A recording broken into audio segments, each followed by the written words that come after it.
Do you see a team that you're like, okay, KD would be a great fit there because they have the infrastructure that can absorb a Kevin Durant and still win? Yeah, I like two teams. And I know this is everybody we're talking about. I love the Timberwolves, right? Two reasons.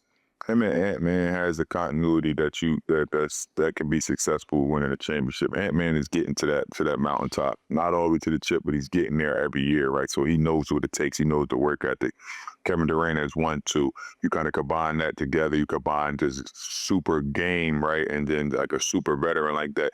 Only thing I would say is I don't know the kind of like how the CBA works, or where like how many pieces they will actually have to give up to get Kevin Durant. Like, I think they need to keep Right, McDaniels. I think they need to keep a couple of those guys that kind of keep that intact, just in case KD, he might sit out a couple games. He'd be 38 next year. Like, he might kind of play 82 games. I think he would if he can, but like, let's just be, let's like play devil's advocate, right? So that's the only part. If they can keep some of them core dudes intact, I think that would be the best fit would be Minnesota. Then you go to the Knicks, right? Obviously, they would have to move on from, let's say, a Cat. Like, right, for me, Phoenix, Cat, Booker, they know each other. You know what I'm saying? That kind of gives them that 1-2 punch, that kind of like that Gasol Kobe look, right? Like how that looked. You know what I'm saying? And I feel like that's a good match. And I felt like if Kevin Durant, depending on how many pieces that the Knicks will have to give up, I don't think much, because Cat makes a ton of money, right? So I think that in books-wise, it kind of match up well. If you can keep that core over there and add Kevin Durant and take out a Cat, I think that will look amazing, right? Because now you still got you still got the Bridges, and you still got the Anobis, like you still got your defense intact, you still got a lot of forwards. I think just having the versatility of just forwards together would be, then Mitch Robinson can step back into his natural role as a starter in the defensive, protecting the basket, protecting the rim. So for me, and the East is wide open now, since you don't know what's going to happen with Yes, it Giannis. is. JT's down for next year. You're going to have to run up against Indiana again, but then you run up against Indiana with a Durantula, right? Like, it's a whole different ball game now, right? Like, and I'm a big fan of KD, whatever it is that he does with social media. We all got our right? Like, we all got our shit. We all got, people always testing them, only because people test them because the that happened with the Golden State and the OKC. That never happens. We never even be having this conversation about him being like not too far from LeBron. Right, like now since that happened, they talk about LeBron and Steph, and it's KD. Kind of like not really. Before that, it was KD and LeBron, right? Like it was LeBron and KD, right? Like, so when you bring all those different things up, I just think that KD's a hooper. Like, you got to recognize what he's done in his career. Obviously having won as many chips as those guys, but you got to be in a perfect scenario too, as far as systems, right? Like he's been in Phoenix when they switched out the coach twice. Like, how can you actually, like, as a player, how can you build somewhere when they don't even know who they want to coach the team? Like, a lot of that goes in the play when they just think about it's just easy to win. Then you look at them in Brooklyn. They were injury away and a big toe away from possibly winning the championship. They done right? won the Like, whole thing. They done won the whole thing. They done won the whole thing that year. Kyrie get hurt. You know what I'm saying? Like, bro, like, that's a championship team. So you can't look at him like, he didn't win. You know how much got to go into winning? They would have had 3 chips if he don't tear his ACL down there with Toronto.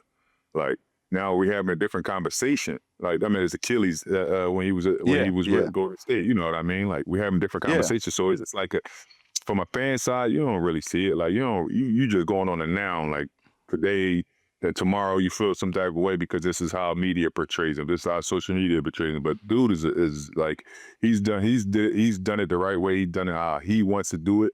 And I can't do nothing but respect that. But as far as like accolades and what he's done to transcend the game and being 6'11", being able to dance, score it from 3 levels, like that's in stone. I don't give a what anybody say. That's in stone. Regardless if he's tweeting, texting, talking to fans, like, you should be happy that some of the players like talk to y'all, because now it gives you like a little bit more feel. Damn, I was talking to KD, no matter if I was talking shit or not. And you get off of this, that's an accomplishment for you. I was talking to KD and he responded. Like, you know what I'm saying? Like, yeah, it might be crazy at the time, but like, my hat's off to dude, man. 17 years being able to carry it at that level, only averaged under 21 year, man, averaging 25 for the last 15 years. Come on, man. We talking about that's like you never see. So for me, like those two teams, I think would be perfect. If I'm him, I go to it's between them. I don't see nothing else. They got the assets, they got the players. You know, Drew Randall's going to be due for a contract. They got a couple other pieces that can help Phoenix right now, because I know Phoenix don't want to start over. Like you got Devin Booker, you still got to be building, but like you're not starting over, right? And those are like teams that can give you win now pieces. It's funny you talked about KD because people was like, Vinny, you're a KD apologist. I'm like, no. Kevin Durant's the greatest scorer we've ever seen in the NBA to be 7 feet tall, with a handle, with wiggle, that can shoot from 30 feet. Like, we tend to forget, like, even before the Achilles, he was moving. Right. Like, he still got mobility and stuff now, but he had wiggle like a 6'5" dude. He could cross you up. It was just, the game was so easy, he didn't have to do all of that. I just think we, like you said, we forget because of whether it's time or the nonsense or the rumors or whatever it is, we forget how great of a basketball player, like, the dude was the best player on the best team for 3 years. Like, it was Stephen Curry's league, but it was Stephen Curry's team, but it was Kevin Durant's league. He was the best player. He was the best player. Like, Steph Curry's a really good player. Don't get me wrong. Like, when he came to Golden State, he was the best player on the team by far. Like, it was Kevin Durant, Golden State Warriors. You know what I'm saying? You know who like, I am?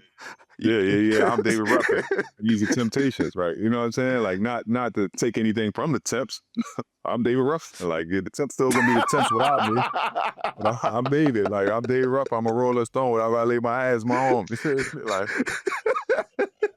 Somebody work up that. Somebody put KD with the big afro and the David Ruffin glasses. I bet you it goes. I bet you KD would like that.